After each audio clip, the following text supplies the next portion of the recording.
അപ്പൊ ശബരിമലയിലെ സ്വർണം പൂശി സ്വർണം പതിച്ചും മാത്രമല്ല പെയിന്റ് അടിച്ചും കൊള്ളം നടത്തിയിരിക്കുന്നു എന്നുള്ള വിശേഷവും വാർത്തയുമാണ് ഇന്നലെ മുതൽ അരുൺ കൊടുങ്ങൂർ പുറത്തുവിടുന്നത്. അതിൻ്റെ ഒരു പുതിയ ഡെവലപ്മെന്റ് കൂടി വരികയാണ്. സ്പോൺസർ കൊണ്ടുവന്നിരിക്കുകയാണ്.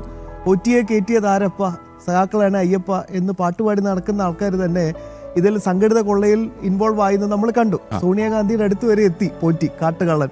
അത് 2 or 3 തവണ. ഒന്ന് ആലോചിച്ച് നോക്കും. കെ കരുണാകരന് പോലും കിട്ടാത്ത അപ്പോയിന്റ്മെന്റ്. അപ്പോൾ ആ വിഷയത്തിൽ ഈ പറയുന്ന സാറ് പറഞ്ഞതുപോലെ തന്നെ ഈ ചെന്നൈയിൽ നിന്നുള്ള ഒരു വ്യവസായിയാണ് സ്പോൺസറായി കൊണ്ടുവന്നത്. ഇവർ ഈ കണ്ടുപിടിക്കാനുള്ള ഒരു വല്ലാത്തൊരു ഒരു സ്കില്ല്, ഈ ടാലന്റ് സ്കൗട്ടിംഗ് എന്നൊക്കെ പറയുന്ന പോലെ IPL-നൊക്കെ നല്ല പ്ലേയേഴ്സിനെ കണ്ടെത്തുക അങ്ങനെയാണല്ലോ. പ്രാദേശിക മത്സരങ്ങളിൽ പോയി കണ്ടിട്ടാണല്ലോ ആളെ കിട്ടുന്നത്. അതുപോലെ നല്ല വ്യവസായികളെ നോക്കി നല്ല വരുമാനമുള്ളവരെ നോക്കി കൊണ്ടുവരണം. എന്തായാലും ശബരിമലയിലെ കൊടിമരത്തിന് പെയിന്റ് അടിച്ചതും സ്പോൺസറെ കണ്ടെത്തി എന്നാണ്. 2011 ചെന്നൈയിലെ ഒരു വ്യവസായിയാണ് പണം നൽകിയത്.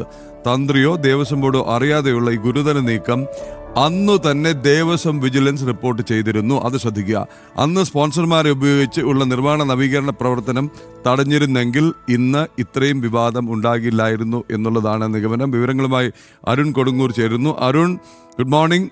നമസ്തേ. പ്രധാനപ്പെട്ട ഒരു സംഗതി, സ്പോൺസറെ പണ്ടേ കണ്ടെത്തിയിരുന്നു എന്ന് മാത്രമല്ല, സ്പോൺസറെ വെച്ചിട്ടുള്ള പരിപാടികൾ പണ്ടേ ഉണ്ടായിരുന്നു എന്ന് മാത്രമല്ല, അന്നത്തെ വിജിലൻസ് ചൂണ്ടിക്കാട്ടിയിരുന്നു ഇത് ശ്രദ്ധിക്കണം, ഇത് അപകടമാണ്, ഇത് അഴിമതിയിലേക്ക് പോകും എന്ന്. അപ്പോൾ ഇതൊരു പുതിയ കാര്യമല്ല, ഓർക്കാപ്പുറത്ത് സംഭവിച്ച ഒന്നല്ല, ഞങ്ങളൊന്നും അറിഞ്ഞില്ല എന്നുള്ള വാദങ്ങൾ കൂടിയല്ലേ തകർന്നു വീഴുന്നത് അരുൺ?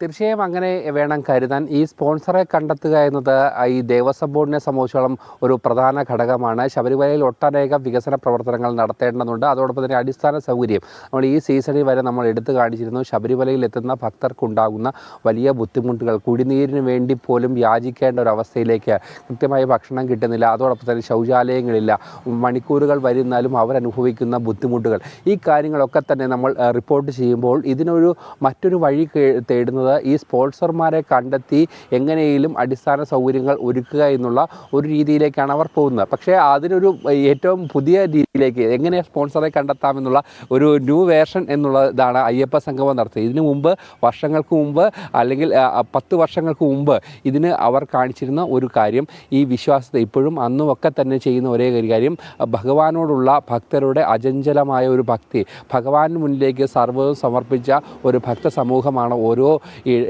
മണ്ഡല മകരവിളക്ക് തീർത്ഥാടന കാലത്തും അതോടൊപ്പം തന്നെ മാസപൂജാ സമയത്തും ഉത്സവ നാളുകളിലൊക്കെ ഭഗവാന്റെ മുന്നിലേക്ക് എത്തുന്നത്. കാരണം ഭഗവാനോടുള്ള അചഞ്ചലമായ ഭക്തിയാണ്. അതിനെ ചൂഷണം ചെയ്തുകൊണ്ടുള്ള ഒരു നടപടികളാണ് ഇവിടെ നടന്നുകൊണ്ടിരിക്കുന്നത്. അതുതന്നെയാണ് ഈ സ്പോൺസർ എന്നുള്ള ഒരു ഓമന പേരിട്ടുകൊണ്ട് ഇവർ മുന്നോട്ട് കൊണ്ടുപോവുകയും ചെയ്യുന്നത്. അത് 2011 നമ്മൾ ഇന്നലെ പുറത്ത് വിട്ടതുപോലെ തന്നെ വിവാദമായ ശബരിമല കൊടിമരത്തിന്, ശബരിമലയിലെ പ്രതിഷ്ഠ പോലെ തന്നെ ഏറ്റവും പവിത്രമായ പരിപാവനമായ ഒരു സ്ഥലം അല്ലെങ്കിൽ ഒരു ഇടം എന്നതാണ് ഈ കൊടിമരം എന്നത്.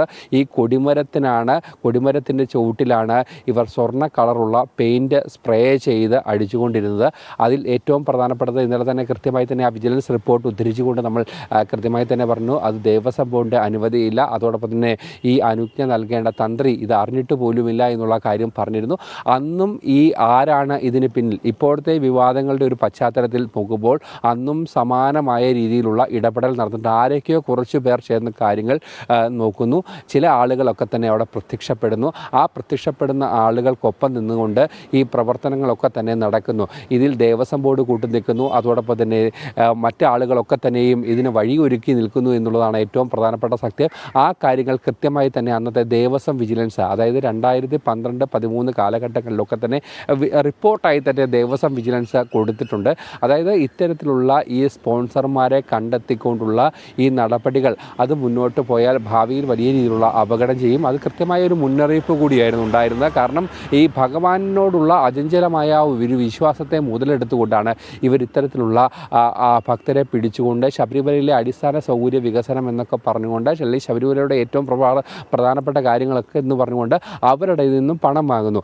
ആ പണത്തിൻ്റെ 1% ശബരിമലയിൽ ചിലവാക്കുന്നു, മറ്റൊരു ശതമാനം അവർ സ്വന്തം കീശയിലേക്ക് ആക്കുന്നു. അതുകൊണ്ട് തന്നെയാണ് എടുത്തു പറഞ്ഞത്, ദേവസ്വം ബോർഡോ തന്ത്രിയോ ഒന്നും തന്നെ അറിയാതെ എക്സിക്യൂട്ടീവ് ഓഫീസറും അതോടൊപ്പം തന്നെ അന്നത്തെ അഡ്മിനിസ്ട്രേറ്റീവ് ഓഫീസറും തന്നിഷ്ടപ്രകാരം ചെയ്ത നടപടി എന്നാണ് വിജിലൻസ് ഇതിനെ പറഞ്ഞിരിക്കുന്നത്. യാതൊരു തരത്തിലുള്ള അനുമതിയും കൂടാതെ എങ്ങനെയാണ് ഇവർക്കിത് ചെയ്യാനായത്? എന്തായാലും അധികൃതരുടെ മൗന അനുവാദമില്ലാതെ ഒരു ഓഫീസർമാർക്ക്, 2 ദേവസ്വം ബോർഡ് നിയോഗിച്ച 2 ഓഫീസർമാർക്ക് ഇത് ചെയ്യാൻ കഴിയുമെന്ന് ഞാൻ വിശ്വസിക്കുന്നില്ല. ഒരിക്കലും അങ്ങനെ ശബരിമല പോലുള്ള ഒരു പ്രധാനപ്പെട്ട തന്ത്രപ്രധാനമായ ഒരു ക്ഷേത്രത്തിൽ, ഏറ്റവും പ്രധാനപ്പെട്ട ഒരിടത്ത് അങ്ങനെ ഒരു കാര്യങ്ങൾ 2 ഓഫീസർമാർ വിചാരിച്ചാൽ നടക്കുമെന്ന് തോന്നുന്നില്ല. എന്തായാലും ഇതിന് പിന്നിൽ ചെന്നൈയിലെ ഒരു വ്യവസായിയിൽ നിന്നും പണം വാങ്ങിക്കൊണ്ടാണ് ഈ കൊടിമരത്തിന് പെയിൻറ്റ് അടിച്ചത്. പിന്നീട് അത് വലിയ വിവാദമായിരുന്നു. ആ വിവാദമായ പശ്ചാത്തലത്തിൽ ഈ സ്പോൺസറായിട്ടുള്ള ആൾ പിന്മാറുന്ന നടപടിയിലേക്കൊക്കെ തന്നെ പോയിരുന്നു. അന്നും ഇത്തരത്തിൽ ഈ ഭഗവാന്റെ ഭക്തരെ അല്ലെങ്കിൽ ഭഗവാന്റെ മുന്നിലേക്ക് എത്തുന്നവരെ അവർക്ക് ദർശന സൗകര്യം ഒരുക്കുകയും അതോടൊപ്പം തന്നെ മറ്റ് പ്രസാദങ്ങളൊക്കെ നൽകുകയും അവരെ സ്പോൺസർമാരാക്കിക്കൊണ്ട് സ്പോൺസർമാരാക്കി ശബരിമലയിലെ ഇത്തരത്തിൽ ഈ ഉണ്ണികൃഷ്ണൻ പോറ്റിയെ പോലുള്ള ഈ ഒരു ആളുകളെയൊക്കെ തന്നെ വളർത്തിയെടുക്കുന്നതിന് ആ ഒരു ഓഫീസർമാർ ഉൾപ്പെടെയുള്ള ആളുകൾ, ദേവസ്വം ബോർഡ് അധികൃതർക്ക് കൃത്യമായ ഒരു പങ്കുണ്ടായിരുന്നു എന്നുള്ള കാര്യത്തിൽ സംശയമില്ല. അതുതന്നെയാണ് പതിറ്റാണ്ടുകൾക്ക് മുമ്പ് ഇത്തരത്തിലുള്ള സംഭവങ്ങളൊക്കെ തന്നെ നടന്നതാണ്. അന്ന് കൃത്യമായി തന്നെ ദേവസ്വം വിജിലൻസ് അടക്കം, ഇപ്പോഴും ദേവസ്വം വിജിലൻസ് പല റിപ്പോർട്ടുകളും നൽകുന്നുണ്ട്. ആ റിപ്പോർട്ടുകൾക്കൊക്കെ തന്നെ ദേവസ്വം ബോർഡ് എത്രത്തോളം വില നൽകുന്നു എന്നുള്ള കാര്യം നമുക്കറിയാം.